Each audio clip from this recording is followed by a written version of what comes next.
Bismil Abi Walibni Warwahil Kudus Al Ilahul Wahid, demi nama Bapa, Putra dan Roh Kudus ketiganya yang esa. Salam sahabat yang dikasih oleh Tuhan, berjumpa kembali dengan saya di channel ini. Terima kasih buat teman-teman yang selalu setia mendukung perkembangan channel ini dengan cara subscribe, like, komen, dan share. Tuhan memberkati kita. Sobat terkasih, seharusnya si Zuma ini tidak lagi bisa berkuar-kuar dimanapun, karena pekerjaannya selalu membahas Alkitab dan memelintirkan seenak jidatnya.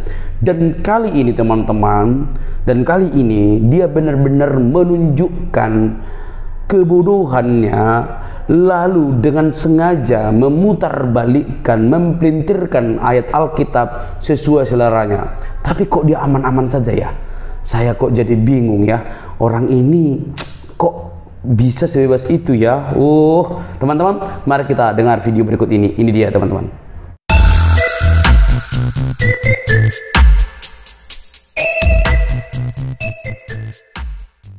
Benar-benar terciduk memutar balik ayat Alkitab. Mari kita cek sama-sama. Keluaran 23 nomor 7 sampai nomor 8. Keluaran 23 ayat yang ke-7 sesuai perkataan Zuma. Haruslah kau jauhkan dirimu dari perkara dusta. Haruslah kau dekatkan dirimu kepada perkara bohong. Orang yang tidak bersalah dan orang yang benar tidak boleh kau bunuh. Orang yang tidak bersalah dan orang yang benar harus kau bunuh. Benar-benar terciduk memutar balik ayat Alkitab. Mari kita cek sama-sama. Keluaran 23 nomor 7 sampai nomor 8. Keluaran 23 ayat yang ke-7 sesuai perkataan Zuma. Haruslah kau jauhkan dirimu dari perkara dusta. Haruslah kau dekatkan dirimu kepada perkara bohong. Orang yang tidak bersalah dan orang yang benar tidak boleh kau bunuh. Orang yang tidak bersalah dan orang yang benar harus kau bunuh. Sebab aku tidak akan membenarkan orang yang bersalah.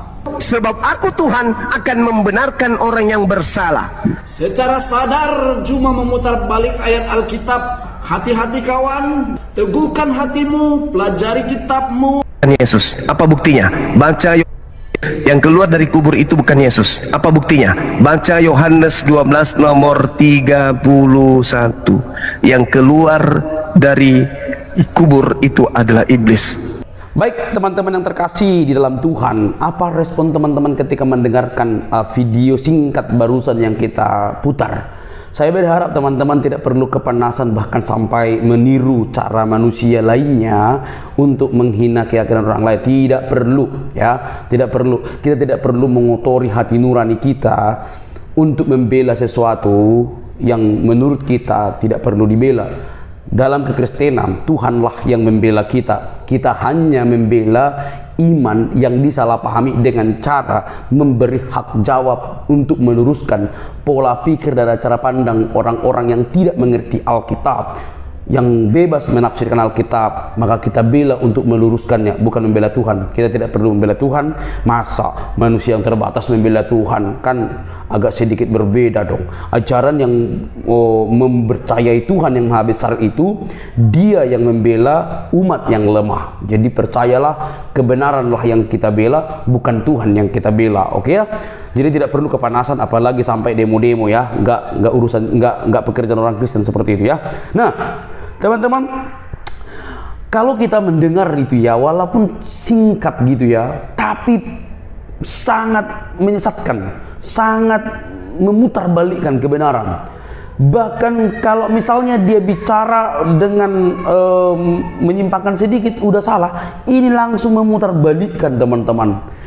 Tetapi kok bisa dia bebas begitu ya? Wah, saya juga heran gitu ya. Kita baca ulang teman-teman. Keluaran 23 ayat 7 yang barusan dibaca. Tulisannya itu jelas. Tidak perlu pakai kacamata besar atau pakai kacamata apa namanya itu supaya menerangkan, atau mungkin dia minus ya cara matanya gitu ya, sehingga bisa melihat ini secara salah dan menafsirkan, atau bukan menafsirkan, membacanya secara keliru. Keluaran 23 yang dibacakan oleh Ustadz Zuma barusan itu jauh dari kebenaran teman-teman.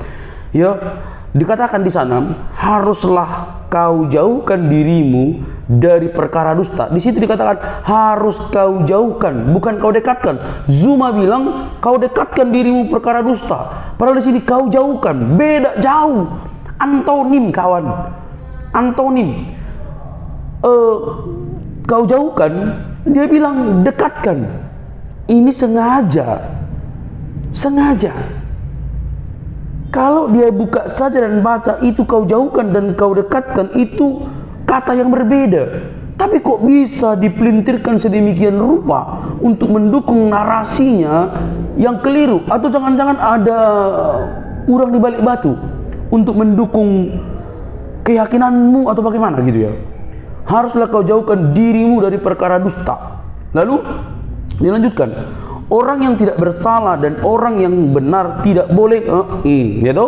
Kau BUNUH diputar balikkan lagi. Jadi kok bisa di dalam satu ayat itu dua kata yang diputar balikkan? Kalau ini bukan unsur kesengajaan, masa dua kali di ayat yang sama bisa memutar balikkan? Pasti ada unsur kesengajaan, bukan ketidaksengajaan. Dan jelas di situ dikatakan, sebab aku tidak akan membenarkan orang yang bersalah. Saudara-saudaraku yang terkasih, begitu butakah orang yang mengikuti Ustadz Zuma ini? Begitu bodohkah sehingga mereka tidak bisa meng-cross-check ke ayat Alkitab yang dia baca, yang notabene tidak perlu terjemahan Ibraninya, tapi terjemahan Indonesianya saja yang dibaca oleh si Zuma sudah salah dan memelintir. Lalu kok bisa bebas seperti ini? Lalu yang dibaca lagi, yang satu lagi itu, ya ampun, semua dipelintir. Cobalah kalau misalnya kita balikkan kepada rekan-rekan kita Muslim, kita ambil satu ayat Alkitab lalu kita balikkan kalimatnya. Mungkin kita sudah seperti Muhammad KC. Mungkin seperti dia. Muhammad KC kan dituduh menafsirkan, atau mungkin kita seperti Ahok begitu ya, yang katanya dituduh menafsirkan Al-Maidah begitu. Aduh, ini menjadi pusing teman-teman. Tapi kok dia ini bebas gitu loh. Jelas-jelas di sini ya. Jelas-jelas. Haruslah kau jauhkan dirimu, jauhkan bukan dekatkan. Aduh, itu fatal sekali. Tapi kok banyak umat yang masih menggandrungi, masih suka dibodoh-bodohin si Zuma ini gitu loh. Kasihan sekali gitu loh. Haruslah kamu jauhkan. Ya ampun, kamu dekatkan. Tapi nampaknya kalau memang disengaja untuk membaca secara terbalik atau memelintirkan kata itu, ya mungkin ada urang di balik batu untuk meniru atau untuk menyamakan. Dan yakinilah teman-teman, dia semakin memelintir ayat Alkitab, kebodohannya akan semakin terbongkar. Dia semakin membaca Alkitab, kebodohannya akan terbongkar. Karena Alkitab itu kalau dibaca secara runut dan tertata, pasti akan ada jawabannya di Alkitab itu sendiri. Tapi sampai sekarang teman-teman, Ustadz Zuma masih pede membahas Alkitab, masih pede seolah-olah dia tahu kekristenan. Ya, padahal kita tahu dia suka memelintir, suka mengarang bebas, suka menyimpangkan ayat Alkitab sesuka hatinya beliau. Ya, sudah bukan rahasia umum itu ya. Itu ngeri sekali memang seorang manusia ini. Kalau dia nggak bertobat, biarlah Tuhan Yesus yang berperkara bagi dia kan. Mana tahu nanti dia bertobat, tapi sulit sekali kalau dia mau bertobat itu ya kan. Tapi itulah yang dikerjakannya supaya dia bisa makan mungkin gitu ya. Wah, bebas sekali dia ya. Coba kalau orang Kristen teman-teman, apa yang terjadi? Besok sudah pakai baju orange atau nginap di hotel Prodeo atau seruduk gitu ya kan. Sana kruk gitu ya kan. Itulah yang mereka lakukan bisanya ya toh. Oke, teman-teman, saya capek sekali untuk melihat manusia satu ini. Cobalah bahas Al-Quranmu ya sama hadismu, bantu teman-teman untuk bertumbuh dalam Islam lewat membahas kitab sucimu. Jangan sampai suka sekali mempelintirkan ayat Alkitab yang jelas-jelas bukan seperti itu, kau baca seperti itu. Oke teman-teman, salam waras, bertobatlah yang selalu mengikuti Zuma bahkan memuji-muji dia karena dia hanya suka mempelintirkan Alkitab, bahkan memutarbalikkan ayat Alkitab dari satu ayat, dua kesalahan yang diputarbalikkan. Ayo, masihkah kita mendengarkan orang seperti itu? Sadarlah, salam waras, cross check, jangan kepanasan. Mari kita membahas Alkitab kita, bahaslah Quran dan hadismu untuk membantu umatmu bertumbuh dalam iman. Sampai di sini teman-teman video saya. Jangan lupa untuk mendukung dengan cara subscribe, like, komen, dan share. Sampai ketemu di video selanjutnya. Bye bye.